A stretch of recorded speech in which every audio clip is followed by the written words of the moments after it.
इस देश की खेती को जो उद्योगपति हैं, कॉरपोरेट हैं, उनके कब्जे में ले जाने की, उनके कब्जे में देने का बड़ा भयानक और घिनौना षड्यंत्र है।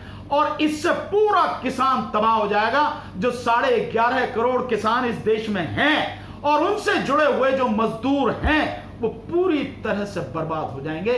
यह है एक ये षड्यंत्र जिसकी परिणाम ये जो 3 विधेयक हैं, इसके माध्यम से ये एक क्षेत्र ऐसा बच रहा था जो खेती और किसानी का था, जो कॉरपोरेट की पहुंच से बाहर था। अब इसी क्षेत्र को पूरी तरह से कॉरपोरेट के हवाले करने की सारी ये साजिश है। रही बात, मैं बहुत छोटा सा बता दूं, यहां पे डिटेल में आपको बताऊंगा, पर एक छोटा सा बता दूं, जो अकाली दल की जो मंत्री रही हरसिमरत कौर, उनका इस्तीफा, चलिए अच्छा आपने इस्तीफा दे दिया, लेकिन हरसिमरत कौर उस समय कहां थी जब यह ऑर्डिनेंस पास हुआ था। आज तो यह बिल के रूप में, विधेयक के रूप में लोकसभा में पास हुआ है। जिस समय 3 महीने पहले यह ऑर्डिनेंस के माध्यम से, अध्यादेश के माध्यम से यह बनाया गया था, हरसिमरत कौर उस समय कहां थी? हरसिमरत कौर उस समय कैबिनेट में ही थी ना, और कैबिनेट ने अध्यादेश बनाया है। उस समय इस्तीफा क्यों नहीं दिया?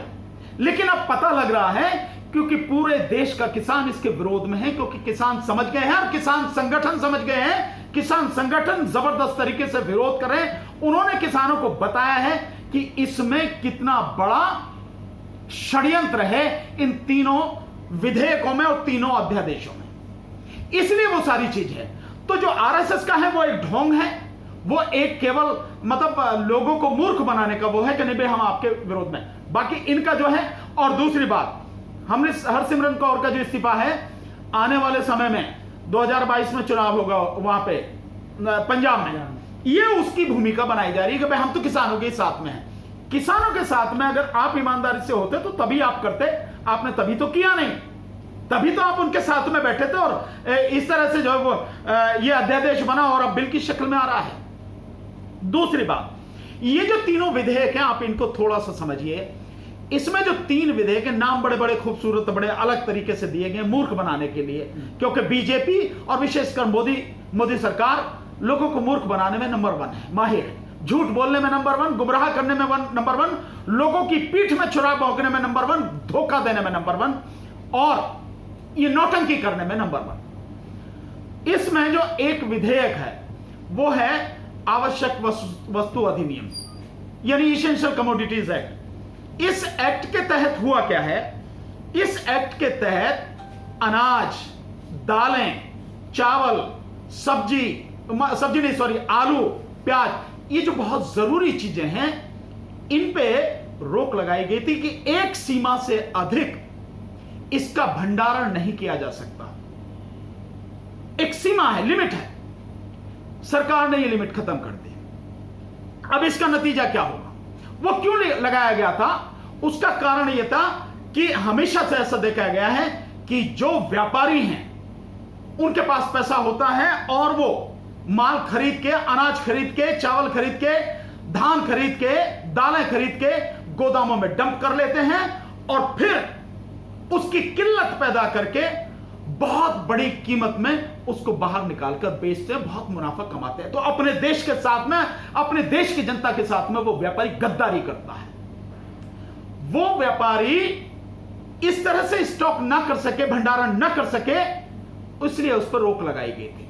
दूसरा यह था कि सरकार जो राशन की जो दुकानें हैं उनके माध्यम से जो गरीब जनता है, जो बीपीएल कार्ड वाली है, उनको जो अनाज मुहैया कराती थी, अनाज, चावल, चीनी वगैरह, उसके लिए भी जो राशन है वो उपलब्ध हो सके, उसलिए वो सरकार खरीदती थी। इसलिए उस पर बैन लगाया गया था कि एक निश्चित मात्रा से ज्यादा कोई भी व्यापारी भंडारण नहीं करेगा। अब आप देखिए, बैन हटा दिया गया। किसान की मजबूरी है कि उसके पास जो उसका अनाज है, उसे अनाज निकालते ही उसे बेचना पड़ता है, क्योंकि उसके पास कोई और दूसरा रास्ता नहीं, कोई साधन नहीं है।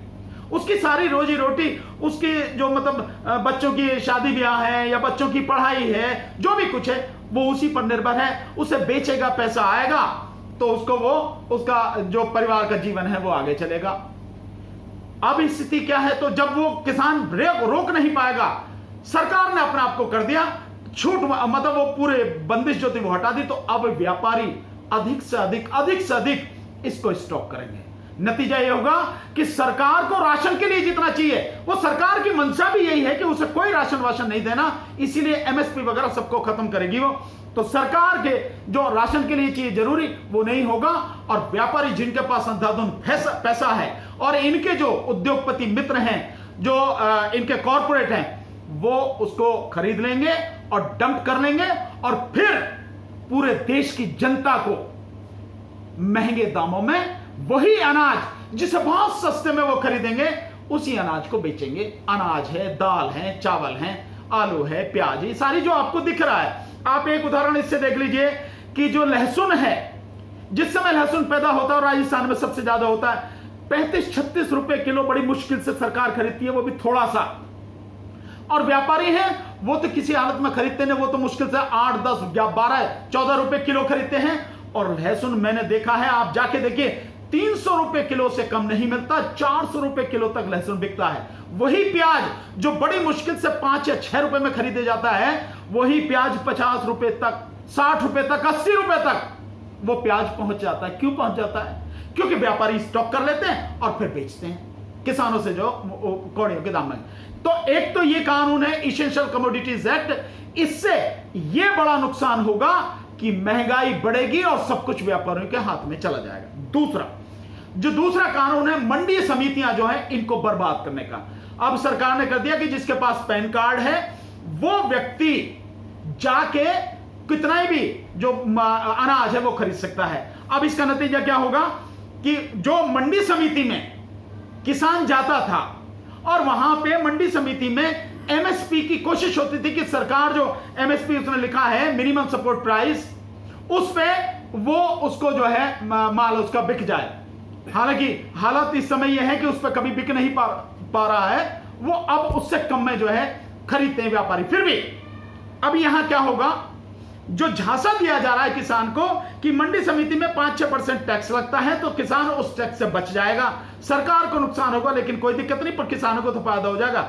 अब नतीजा क्या होगा, जब मंडी समिति से बाहर कोई भी खरीदेगा तो जो व्यक्ति खरीदेगा शुरू में वो किसान को थोड़े से ज्यादा कीमत पे खरीदेगा, जो मंडी समिति में बिक रहा होगा।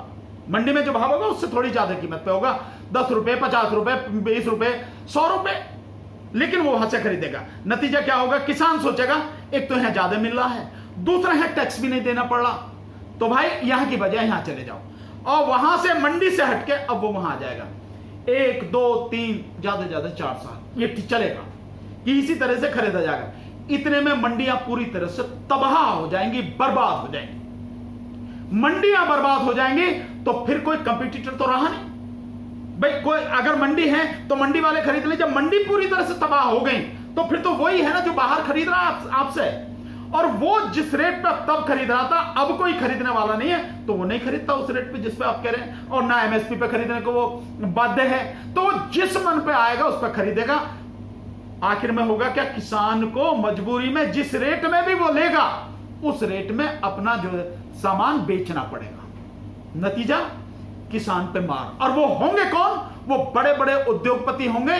ये मोदी सरकार के जो यार हैं, जो बड़े बड़े कॉर्पोरेट हैं, वो लोग होंगे, वो खरीदने वाले वो लोग। इसके अलावा एक तरफ सरकार कहती है कि हम मंडियां बढ़ाएंगे और दूसरी तरफ मंडी समिति को खत्म करने के लिए, मंडियों को खत्म करने के लिए ये कानून ला रही है क्या। और दूसरी बात यह है कि वो जो व्यक्ति है आपसे जो खरीद रहा है, आप उसके खिलाफ कुछ भी नहीं कर सकेंगे। अगर माना आपस में कोई बात हो जाए तो आप उसके खिलाफ कुछ नहीं कर सकेंगे। तीसरा कानून है जो है कॉन्ट्रैक्ट फार्मिंग।